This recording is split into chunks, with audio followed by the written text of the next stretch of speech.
A lot of Arsenal fans are upset, they're in sorrow, they're sad because throughout this entire season, Arsenal haven't been able to do absolutely anything in any of the competitions that they've been in.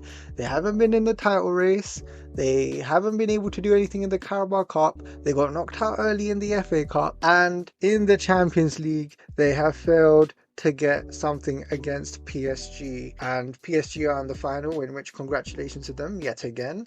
But Arsenal haven't done anything this season as of now in terms of being able to get a single trophy. So that is why a lot of Arsenal fans have just mentally clocked out and they said, you know what, I'm done. I don't want to see any of this anymore, despite the fact that there are 3 games left, which is basically meaningless in this point in time. So you would think that would be that, but unfortunately I had the great pleasure of having to see a lot of articles coming out on Mikel Arteta where he says that 100% Arsenal have been the best team in the Champions League. Now you could take this 2 ways. One way is that maybe he's just trying to be overly positive and just trying to give the players some hope and belief that yes, they are the best team in the Champions League and maybe this could help them for next season.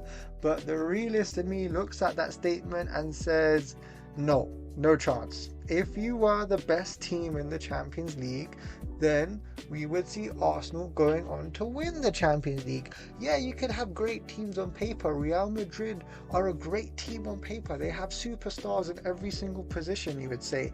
But are they the best team in the Champions League this year? No. The best team in the Champions League is the team that wins it, full stop. That's it. You can have other great teams on paper, and there have been many great teams on paper, but a lot of those teams don't always get it in the end, and the team that essentially wins is the best team. The best team in the Premier League is the one who gets first at the end of it. The best team in the FA Cup is the team that wins the FA Cup and the Carabao Cup, and so on and so forth.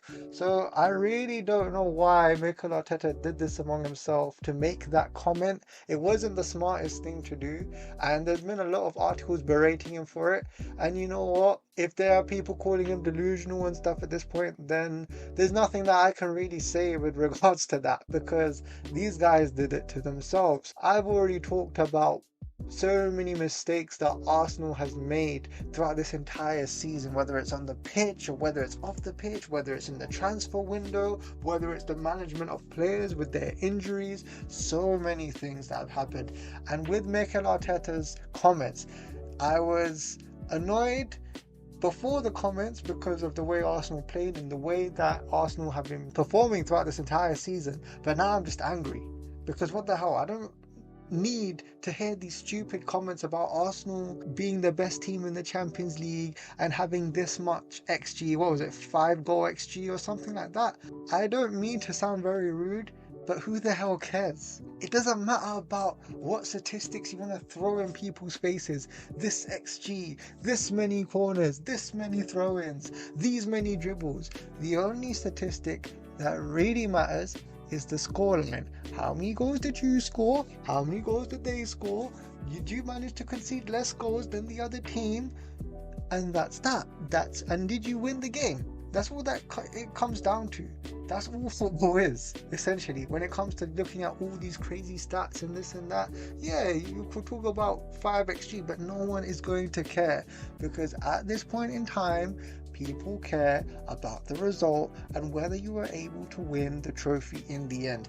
That's it, and that is where Arsenal are at this point. Yes, we can talk until we're blue in the face about the progression you made, and even before this match, Arteta talked about the progression Arsenal have had over the last couple of years, which they have. But now we are in the next stage where Arsenal need to win trophies, and if they don't win trophies, then we're going to go through another cycle like what happened with Fabregas and Nasri and Clichy, in which all of those players had to leave eventually because players get fed up, fans get fed up. A lot of people around that support Arsenal or who are neutral and look at Arsenal and their team get fed up of looking at the same thing, and that's why with this team and with these players and with this manager, that's why time is running out for a lot of these guys. And that's why with me, I was very upset with Mikel Arteta, because all he needed to say in that press conference was, yep, PSG were the better team. we made mistakes, we weren't able to capitalize on our chances, and ultimately we lost. Essentially, that was all he needed to say, take some ownership and responsibility, and move on. And that would have been it. No one else would have been talking about it. But to come out and say that Arsenal were the 100% the best team in the Champions League, well, here's the thing, right? And this is why I want to really dive deep into this.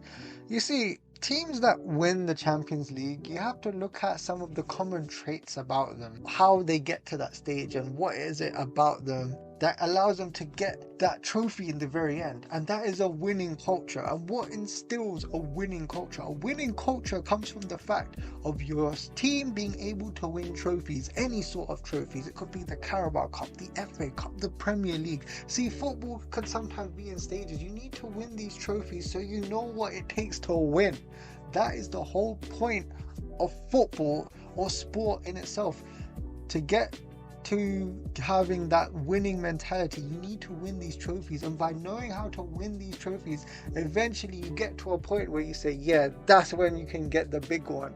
And for Arsenal, they haven't been able to get to a final since probably the FA Cup they've won back in 2020. So I'm really bewildered and baffled by these comments by Mikel Arteta. It doesn't do anyone any benefit whatsoever, and it just causes other people to just say, what the hell is he even saying? I mean, the amount of articles I've seen literally berating him, like I said before, it's completely astounding. And the tide is beginning to turn on Mikel Arteta. And look, I want him to succeed. I want the club to succeed. I want them to do well. I want them to win the big one, for God's sake, because if you're in this project 5 years in, 6 years in, then eventually teams need to see results. And the thing is with Mikel Arteta is that over these 5 years, yes, I get it, you want to go for the Premier League and the Champions League or whatever, but along the way, you mean to tell me you didn't make a squad big enough to at least challenge or get an FA Cup or a Carabao Cup or a couple of those trophies along the way? That is what really irks me about this entire situation with Arsenal Football Club. And I don't want to see excuses come next season. I don't want to see Arsenal, we didn't get this player or we have this injury and this and that. If you plan well, then you will be able to do well. If you fail to plan, then you're going to fail. Full stop. I know that's not the saying, but that is essentially how it is. So anyway, that was my thoughts on the Mikel Arteta comments. It's absolutely stupid, and it could have been made really simple. Just said, yes, they were the better team, we lost, all we can do now is move on, and that's that. But I don't know where Arsenal go from here. Liverpool doing a guard of honor in the weekend, that's going to be absolute hell in itself. But you know what, these guys did it to themselves. They have to go and get burnt from it now because of all the mistakes that they made this season, the amount of draws that they've made, what they've done in the Champions League. In 24-25, Arsenal haven't been able to do anything of significance in getting a trophy, and that is where we're going to leave it at that. No, they haven't been the best team in the Champions League because ultimately Arsenal haven't been able to win it. Full stop. Simple as that. I hope that they win it. I hope that Arsenal win the Premier League and win the Champions League, but I don't know. I really don't know at this stage. But yeah, that's the end of this video. Hope to see you all soon. Hopefully I don't have to hear any more of these stupid comments. Anyway, I'm out.